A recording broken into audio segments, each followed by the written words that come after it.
Moikka! Elikkä tänään on myös tänään 18. 18.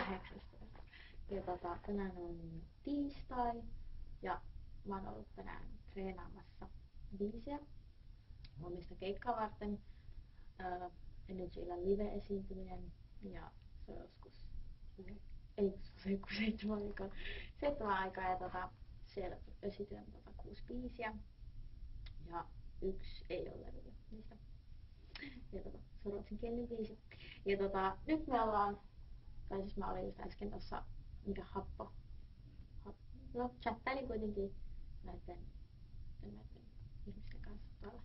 Oli kivaa ja omista keikkaa ootellen, niin hyvät fiilikset. Treenit meni hyvin ja tää meni perään. Odotatko joulun? Ootan.